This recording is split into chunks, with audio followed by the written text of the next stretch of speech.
St. John? Like, what was the inspiration behind this character? Well, a few things. He's broken. So you saw from a couple of trailers that we've released that he's lost someone and it's scarred him in a way. And it's like Jeff would like to say, everybody loses people, in these kinds of end of the world scenarios. So what's particular about Deacon though is that he was an ex-member of an outlaw motorcycle club.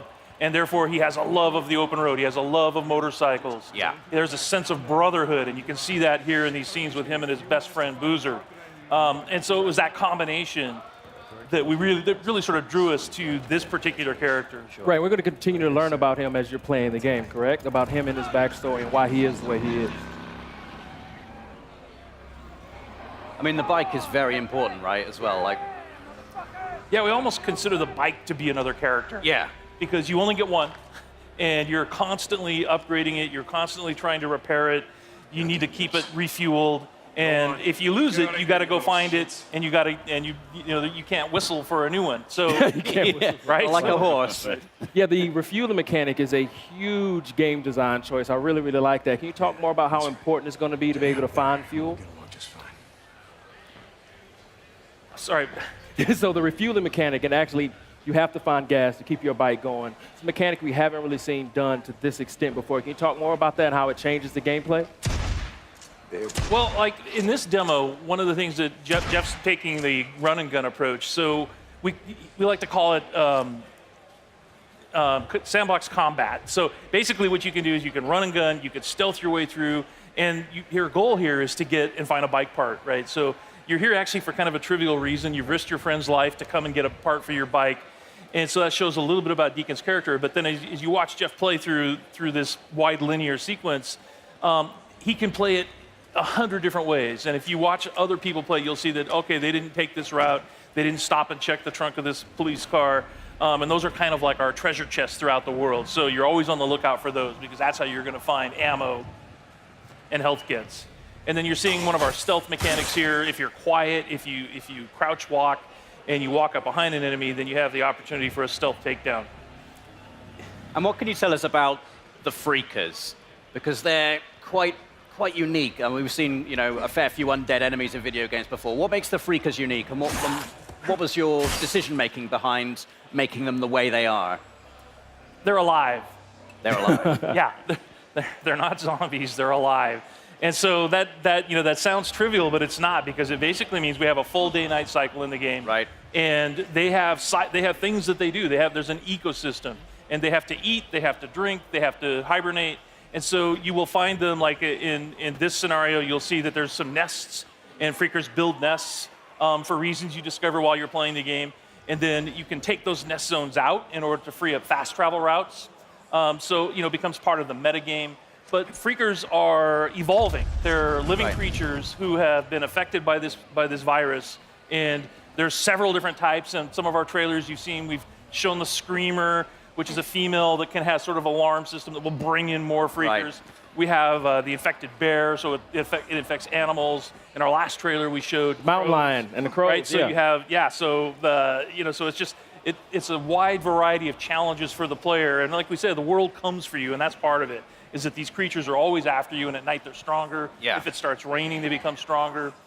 But I've seen in previous trailers Deacon actually utilizing the freakers as a weapon against his enemy as well. So you can actually use them to your advantage as well as the environment itself. Yeah, absolutely. We call it the freakosystem. So in this scenario, there's not a lot of chance for that, but if he were fighting marauders or rippers, then he could find a nearby swarm. It's an open world, so you can just explore. You can find other tools like a swarm or a freaker bear, and you could bring them into an enemy camp and watch the sort of mayhem that happens. I guess you've got to be careful, though. You don't get kind of sucked into it. Yeah. I like this gun, you guys. So you have melee combat and you have gun combat. Can you talk about how you designed and balanced for both? It's like so many different scenarios require the player to determine how they want to play it. Right, so that's why we have like this full set of stealth mechanics. We have a full set of weapons that you can upgrade, and in order to do that, you have to go to the human encampment. So there's survivor encampments in the world, the only places in the world where it's safe, and you have to do jobs and missions with them in order to to earn trust. And then once you earn trust, the merchants there will sell you things. Ah, I like that. And then they, it's like, and if you want to upgrade your shotgun, or you want to upgrade, or you want to buy a silencer for it, then you have to have enough trust at that encampment in order to do that. Boozer, you there? I found the part. I'm heading Nope, got the bike part. Rippers! Rippers! No, no, no! Ah! Oh! Ah, shit! He's So not this having is a the, good time. This is the inside of the Crazy Willie's truck stop, and that's one of the other things we wanted to point out is that full open world, but there's a lot of exploration in the game. All of the building interiors are accessible. There's no load times to get in and outside of a building or to go between regions. This is in the Belknap Wilderness, and the whole area is just completely explorable. And then these are the Rippers that I mentioned earlier. So these are one of the cults in the game. Tats are dead symbols of a dead man. Dead symbols of the lost. Get off me!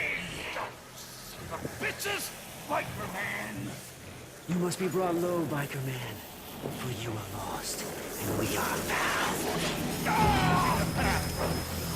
Oh yeah, that's gonna hurt.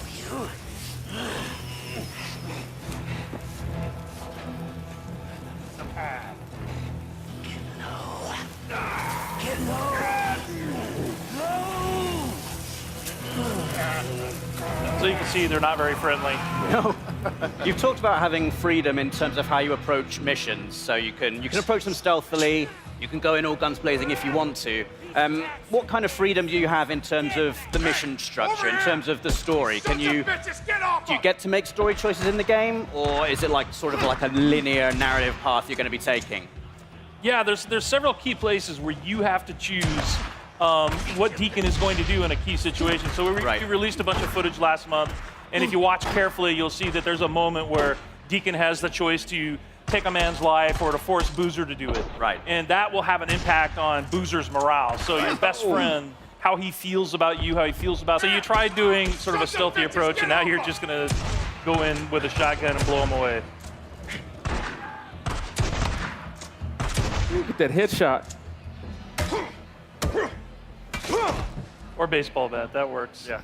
Can you tell us anything about what has happened in the world? You know, why are we in this post-apocalyptic situation? Like, are you able to reveal like kind of what has happened, what has led to this transition? Yeah, it's one of those things that we really want the player to sort of learn as they go. So there are answers, Right. but you have to explore. There's a, we've introduced this group called NERO, which is our National Emergency Response Organization. They're out in the world. They have these MMUs that you're trying to break into in order to get medical supplies. They're part of the story. And, obviously Deacon has lost somebody. We saw that in a trailer. That's part of the story. And as far as like the pandemic and the hordes that you run into constantly, these all sort of weave together to sort of explain how we got, to this place in this world. Cool. And all kinds of just visual, actual hardware upgrades, but a ton. You can really make it your own. Awesome. Well, John, Jeff, Chris, thank you so much.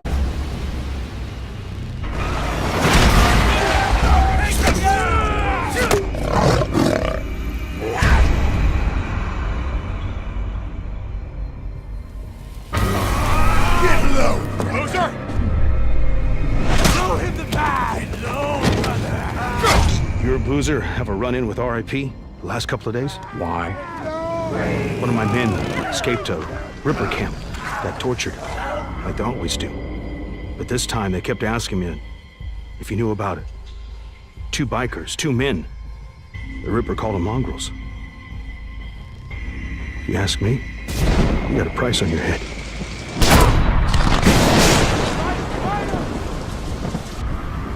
Someone's here. You know, same as me. Anything that happens here is far better than what's going on out there.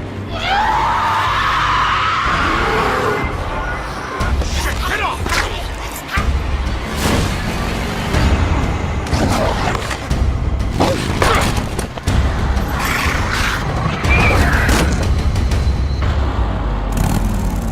What the hell? Perfect. Just perfect.